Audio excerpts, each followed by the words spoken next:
Hello, I'm the Eternal Newbie. The extra L is for Luminary, because I got to play a game with one of the best there is. No, not him. Oh, no, not him either. No, but don't I wish? No more guesses? That would be really cool, but no. It was Superstar. You know, the amazing player from the sewer game. Superstar. And he did not disappoint. Before we start, how about doing a favor for your old Uncle Newbie and subscribing? It would be much appreciated. Also, comments are always great. Now back to the Superstar. If you didn't see my video about him, he was this cool Adventure League player who controlled like 4 characters, had 21 AC, and 4 magical items. All on a level 4 character. He was also really good at telling other people what to do. Knowing all this, when I saw he was DMing a game, I just had to sign up. The party consisted of 5 of us. 3 of us were some kind of rogues. We had an Eldritch Knight, fighter/wizard, and the 5th was a Paladin Warlock combo. That sounds like a great party, right? I mean, sure, we don't have much AoE, but that's not usually a problem in Adventurer League. And we do have great burst damage. It was a tier 2 adventure, and we were going to some giant tree to get something some other adventurers dropped. Pretty straightforward. When we break for camp the first night, we go through the first couple of watches, no problem. Then it's my turn. I'm pretty observant, so we'll be fine. Yeah, I rolled a 1 on my perception. That's when the monsters attack. Now, I would never accuse Superstar of metagaming. I'm sure they were always meant to attack on the 3rd watch, and it's just a coincidence that it happened to be the only time they could sneak up on us. So we get attacked by 5 bugbears, 5 ogres, and a hill giant. They were really stealthy because, as we all know, hill giants are masters of stealth. We're in trouble. No one but me has on any armor because they were all sleeping. And we're getting attacked by 11 monsters, so there's no time to put it on now. I did say we don't have much area of effect damage. Ergo, when 11 monsters attack, it's gonna be a long day. Night. Luckily, one of our players, the Eldritch Knight, had a Staff of Power. And he starts throwing fireballs like Oprah handing out cars. Well, this guy saved our collective butts. A few fireballs all but took out most of the monsters, and the rest of us finished them off easily enough. So we got away with one. Though, Superstar did not seem amused. The next day, we keep following the path. The Paladin has a familiar scouting ahead when, all of a sudden, it's dead. A barbarian hiding in a bush killed him. Did I mention the familiar was invisible? Somehow, the hiding barbarian saw the invisible familiar, while the invisible familiar didn't see him. Anyway, the familiar is dead and the barbarian tells us to go away. We're outsiders. I tried to bluff, saying I was born right down the road, and I rolled like a 24 on deception. But apparently this is the world's smartest barbarian. He speaks a language I don't, so he sees right through it and we're attacked. Lucky for us, there aren't 11 enemies this time. There are 20. But only 5 of them have multi-attack. For some reason, they don't like me. Maybe because of my bluff.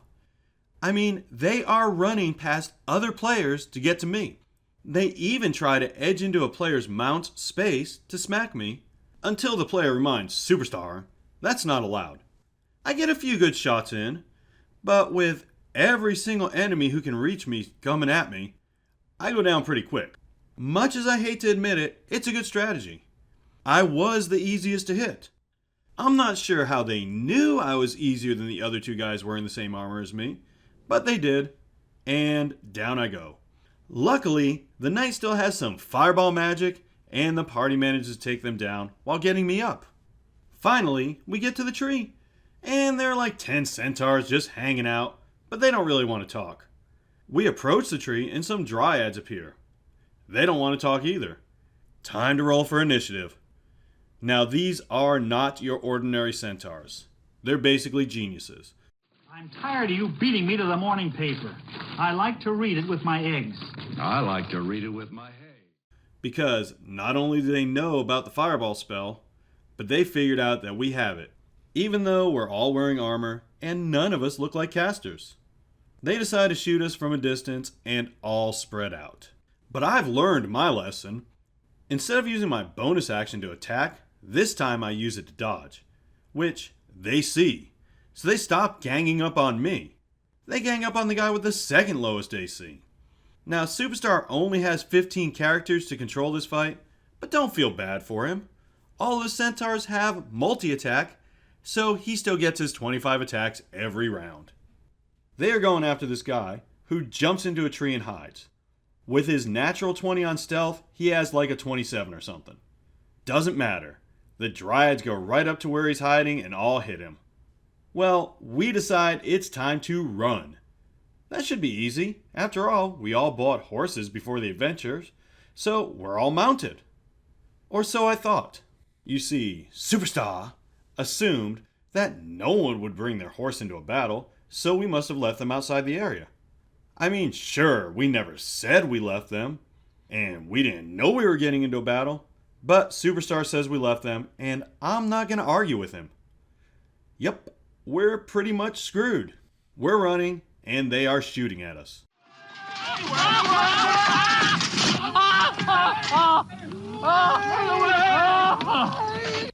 25 times each round.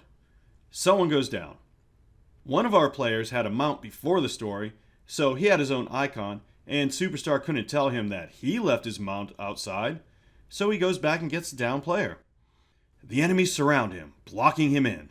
All looks lost, but in their excitement of trying to kill us, the enemies forgot about the dreaded fireball. And the knight fireballs a bunch of them. The Dryads all go down, and a few of the centaurs do too, while the rest are badly damaged. We end up winning. Another player remarks on Superstar's luck. I mean, he did get like 8 critical hits in this game to R1. But honestly, his luck was pretty bad. I mean, when you attack 20 to 25 times around, you're going to get quite a few crits. Overall, it was the perfect module for Superstar to run. I talked before about how he wanted to control more characters, and this one had more monsters in it than I have ever seen. He did get a little mad and complained about how much he had to keep track of. But he was a nice guy. I mean, he let another player retroactively move his hunter's mark, and as soon as he did that, he was like, "Oh, I forgot to move this one character, so I'm going to come in here and attack you guys right now with him. I mean, I let you guys do things out of order, so I can too." And he didn't call which hit was which, so his more powerful attacks usually hit. I must say though, now that a few people are actually watching my videos, I'm not naming Superstar for a reason. I mean, he's not a bad guy. Did he metagame? Probably. Did he bend the rules and do everything he could to make sure he had the advantage? Definitely. I don't want to vilify him, so if you're one of the 100 or so people who watch my videos and you actually know who he is, keep it to yourself, please. Besides, I'm the idiot in this story, not him. That was my experience in Superstar's game. It was everything I'd hoped for and more. If he'd let me, I'd totally join one of his games again. Thanks for watching, and as always, play your character. Don't let your character play you.